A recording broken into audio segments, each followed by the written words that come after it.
What's your favorite thing about a story? Possibly one where a character goes on a journey of self-discovery, a search for something, or just a regular old adventure per se. The characters, plot, setting, the conflict, and the theme are the core components of what makes a story captivating in a piece of media, and especially a video game. And Fortnite is no stranger to this. In fact, I personally think this is one of the many reasons why the game is so recognizable is because of its storyline, all based within a cartoony battle royale. I honestly can't name another battle royale game with this high of a story and style, and no one that has gone this far as Fortnite. And for a while, the game has kept its momentum of having a unique and thrilling story, with introducing new characters and stakes that they have to overcome. And like I just said, I think Fortnite's cartoony style really elevated that, creating many enthusiasts, including myself, on what's possibly next. But then, on December 3rd, 2022, that all changed. A change that left not only myself, but a lot of other people with a bad taste in their mouth. The storyline that had everyone engaged and excited just kind of faded away, never to truly have the same charm ever again. Days, moments, seconds passed by, each new subplot just coming and going. It got to a point where I just didn't care anymore. Unless something interesting came up, I just sat there. The story never truly reached up to the heights of chapter 1 through 3. That's until a certain superhero season came along and truly made me just snap. Ever since chapter 4 began, the storyline has been on a downward spiral. I think we can all agree with that. There were attempts with Amy, aka the scientist AI, to bring him back from the Chrome's corruption. The whole thing with Stellan and his nightmares about the shapeless man, and many more that I can honestly care less to talk about. And before I continue, yes, I know there were complications that happened behind the scenes that were all out of our control. But since then, there were clear attempts at an actual effort being put in to show that there was an actual storyline at play here still. So that whole excuse of Donald leaving Epic Games as the chief creative officer will not be applied here. Anyway, did I leave off somewhere? Oh yeah, Fortnite Super, the season that genuinely pissed me off with its poor writing and awful execution as a superhero season. And to be honest, this video is mainly covering the many mistakes that the season left behind and possibly trying to help on how it can just barely save itself for the future. And I will try to use some of the best examples to further show what I'm trying to say.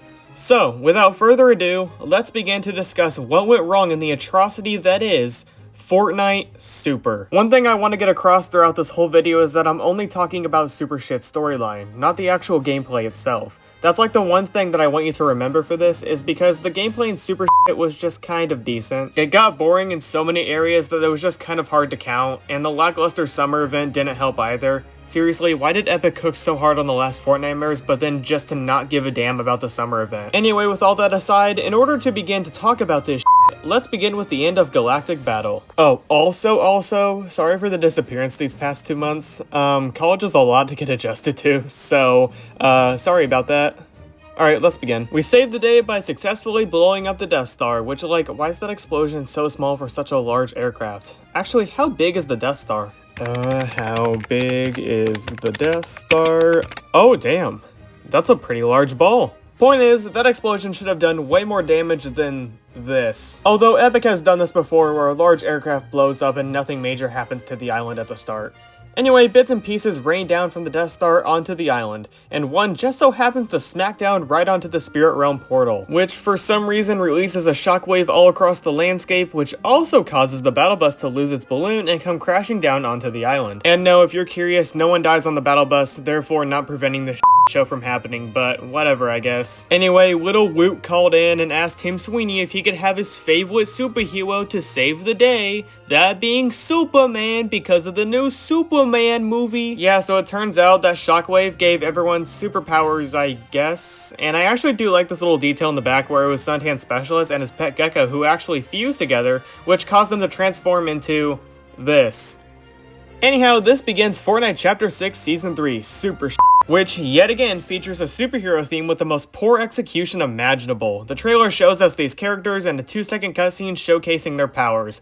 And not gonna lie, Killswitch is pretty badass here, but it doesn't defeat the fact that these characters never get any kind of development throughout the season. And look, I get it, Fortnite is a game and not a show or a movie, but there's plenty of chances where Fortnite could have taken to where you could show more of them and make us grow to like each and every one of them. And no, the game has done this before in Chapter 2 Season 2 with the 10-second cutscene showcasing their personality, character, and basically a little action happening to show off each and every one of their abilities. Take for instance Brutus throwing his blade at the door, TNTina China juggling some bombs to then throw it through a hoop into a briefcase, then shutting it in time. That's really cool. And Midas showing off his golden touch and then adding the helmet to his collection?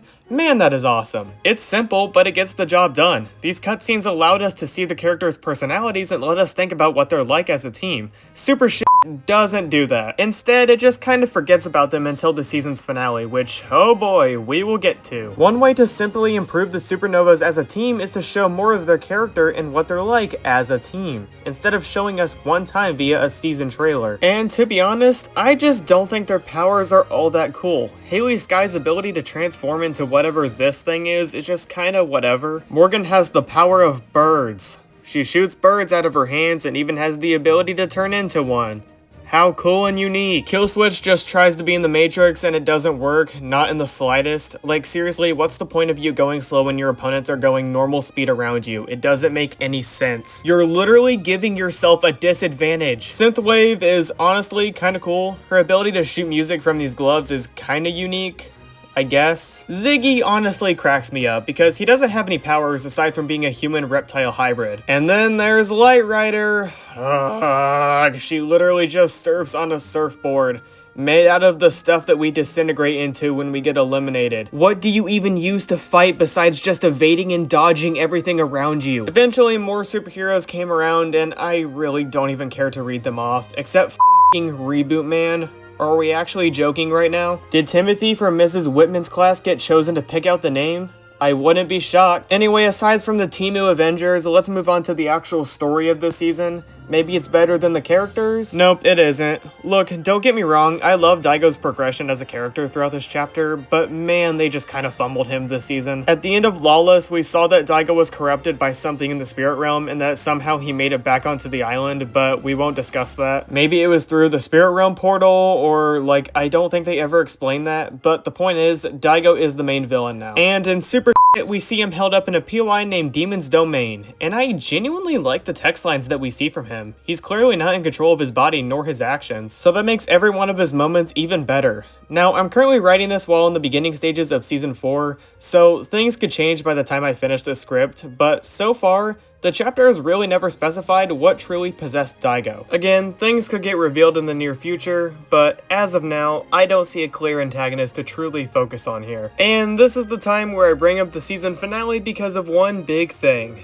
The execution. We start off with Daigo floating in the air and while saying some very cringe dialogue, does some weird magic stuff or something, and eventually a giant tentacle rises from the ground. Now, I don't know if this is Daigo or the thing, being supposedly the dark presence possessing him speaking here, but whatever it is, before he can do anything, Daigo gets smacked away, and honestly, that was kind of funny, not gonna lie. Then everyone's not favorite team of heroes arrive, while also trying to aura farm in this one shot, and it's not working in the slightest. Oh, and also, while editing this, I didn't even notice how Haley arrives in her Stormbeast form in this shot, but then is completely back to normal in the game.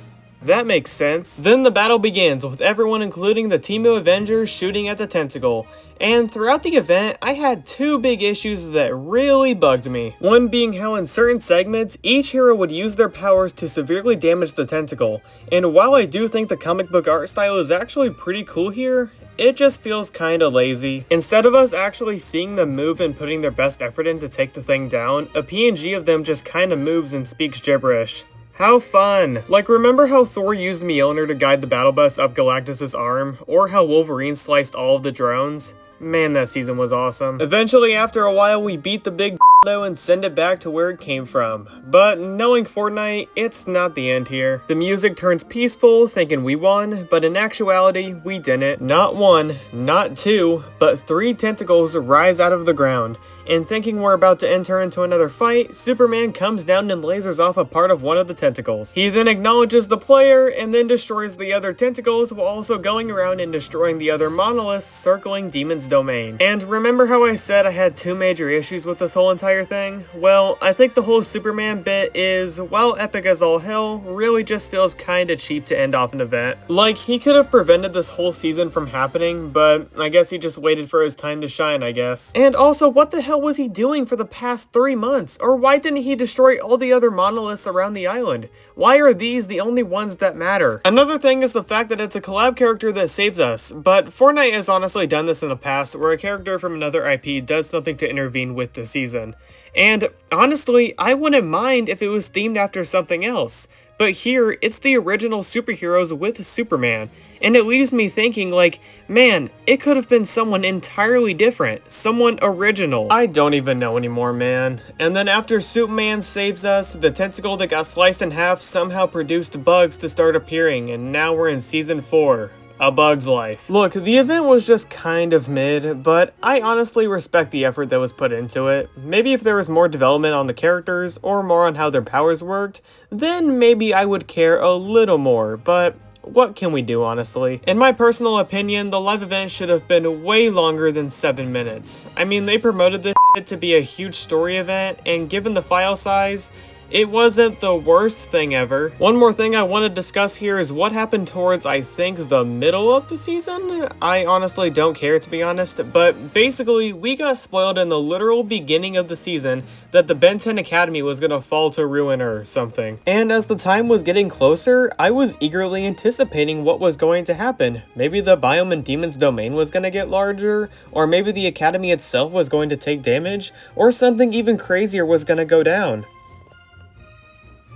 Are we actually joking right now? After what felt like years of waiting for something exciting to finally happen, we got this. And the worst part about it wasn't even talked about that much, neither in-game or online amongst fans. It just kind of felt like it was brushed over and really sudden. And it honestly pisses me off because of how quick this just came by. The Supernova Academy has fallen, now it's time to pick up the pieces. Like, are you serious that that's all we get? In the past, we've gotten way more greater things and catastrophes that actually threaten the existence of the island.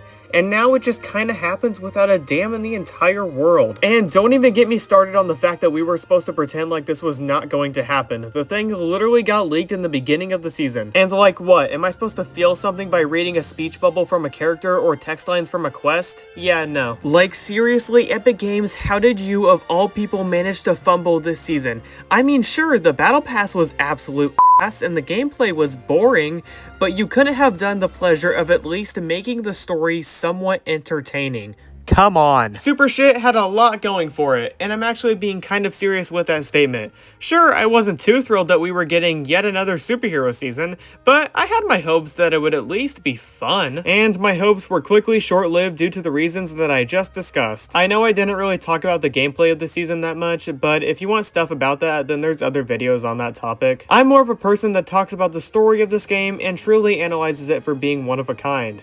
And I want all of you watching to note this for the future, because if I ever talk about Fortnite again, it will be a lore-related video. And to be honest, if I were just to talk about the gameplay, I would just sound like any other person overviewing it. Part of the reason why I love Fortnite is what I stated earlier, is the story of the game. It was truly something special to see, and always something that made me wonder for what's next. And as time went on, that uniqueness just kind of faded away, and geared more towards other things. And I totally get it. If the storyline isn't the main focus anymore, then so be it. I don't want to come off as someone who has high expectations, but due to the craziness of the game's past, it's kinda hard not to have those high expectations. I get things behind the scenes may happen and that they're out of our control, but if you're going to put an effort towards an original storyline, then at least give it your all.